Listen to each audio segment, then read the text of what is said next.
Police fabricate information all the time, whether it's a speeding ticket, whether it's a murder conviction. There's a tremendous dichotomy in the experience of the police officer. On the one hand, he feels tremendously powerless because he leaves the academy thinking he's going to make things right, he's going to make the world a better place.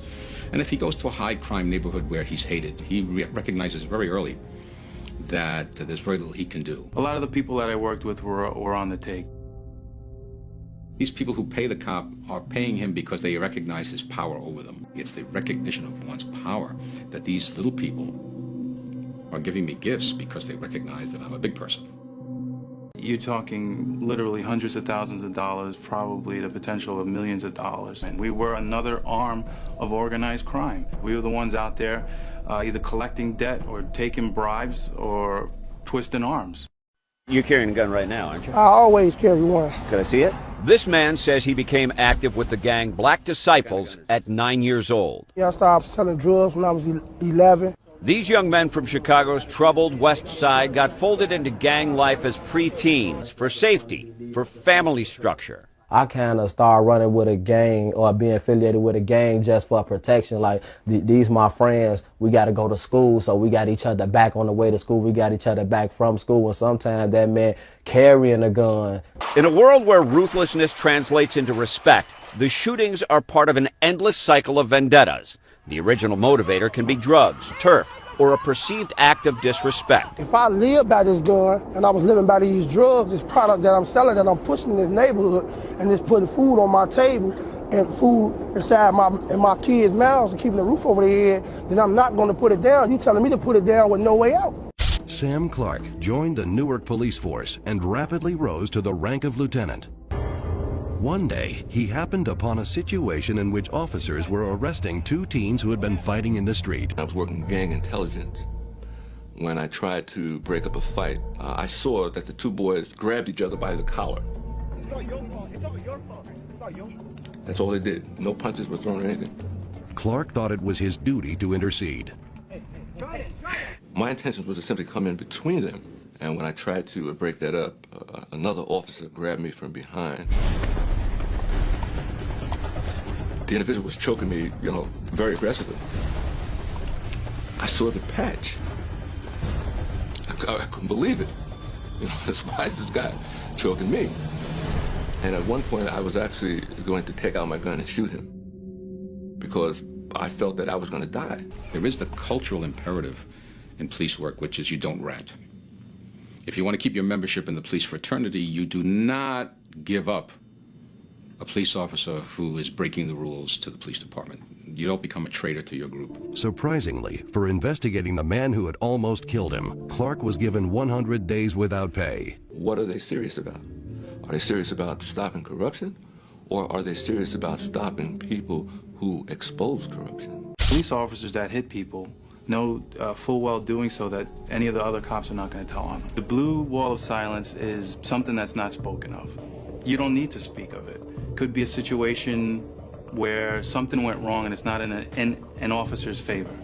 So the other officers at the scene already know that they have to cover that guy's ass to make it justified, whatever it was that took place. That separated my life. There was my life before that incident and my life after that incident. I remember clearly in my career 2 cops that I would have never thought any way, shape, or form were aggressive. And I saw both of them punch somebody in the face. And it shocked me, because I never expected that from them. Where the brutality comes from is part of the police culture. So when you're out on the street and you use brutality and you can get away with it, then you'll use it again. Police are preoccupied with respect. If you disrespect a police officer in public and make him feel humiliated, he's going to get even. What do you want to do? You want to rob the dealer? You could rob him. You want to take his dope? Take his dope.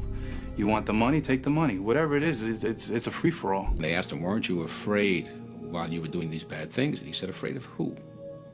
We're the police. People are supposed to be afraid of us. One of the first things you have to have is an external oversight. You can't depend on the chiefs and the deputy chiefs and the captains because they are the ones that facilitate corruption.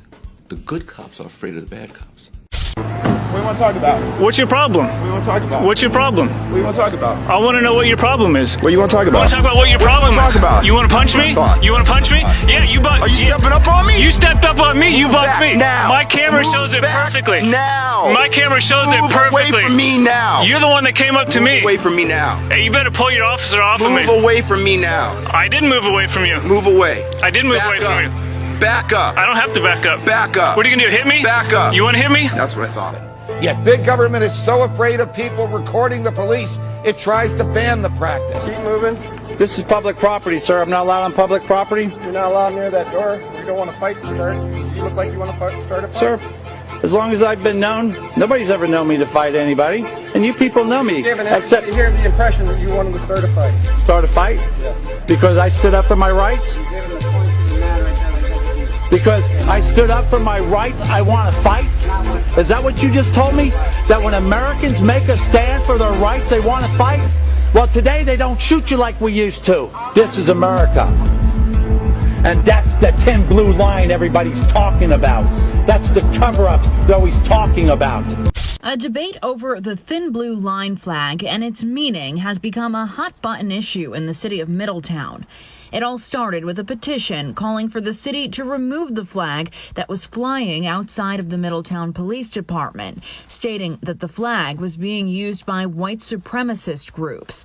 The petition received 1,300 signatures in one day. What is the thin blue line?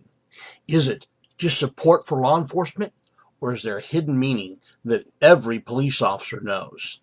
Police talk about the thin blue line, that kind of commitment they share to protecting each other in the line of duty.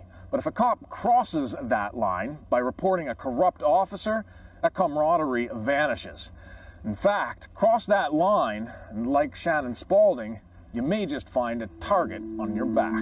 From the moment she entered Police Training Academy in Chicago, Shannon Spaulding knew she'd picked the right job, even if some of the early lessons were troubling. And one of the first things they're telling me is if an officer writes down, once upon a time this happened, I don't care what really happened, that's what happens once it's on the paper. And you don't say a word about it, or your career's over. This is not an exaggeration. I can tell you as a former law enforcement officer, this is ingrained in every police officer. Any cop anywhere will tell you when you're sent out to make an arrest, you need to know you can count on backup from other officers if trouble develops. It can determine whether you come home alive or not. That kind of backup was no longer available to Spaulding and her partner.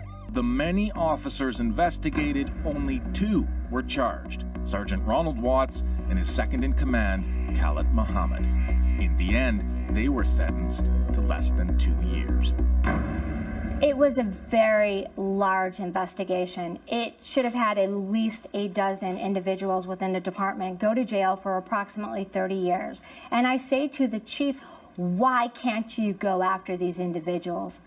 He says to me, because I made deals with the devil. And how in the hell am I going to explain knowing about this corruption or these officers' actions for over a decade without landing myself in federal prison? Hi, how's it going? Great, how are you? Deputy with the Sheriff's Office. The reason I stopped you is guys going about over 90 miles an hour, weaving through traffic, not using you guys' turn signals. Okay. Got your registration and insurance as well, too, please. What is it?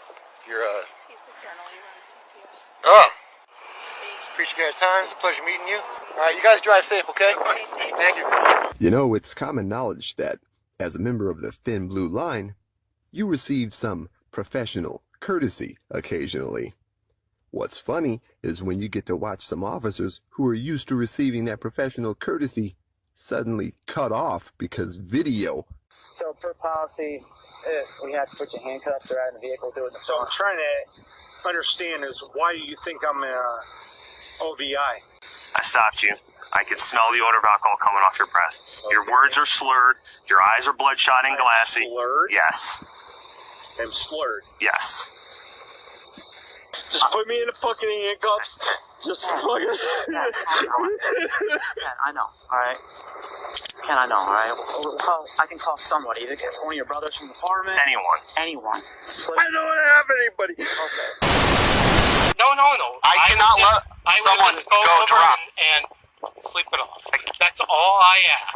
We're way past that point, Brian. No, we're not. Yes, we are. No, we're not. I had multiple 911 calls. No, that's why I'm saying. You wouldn't have stopped. You think I want to do this? Arrest a fellow cop? 2 hours later. Out of the vehicle! You're getting the taser.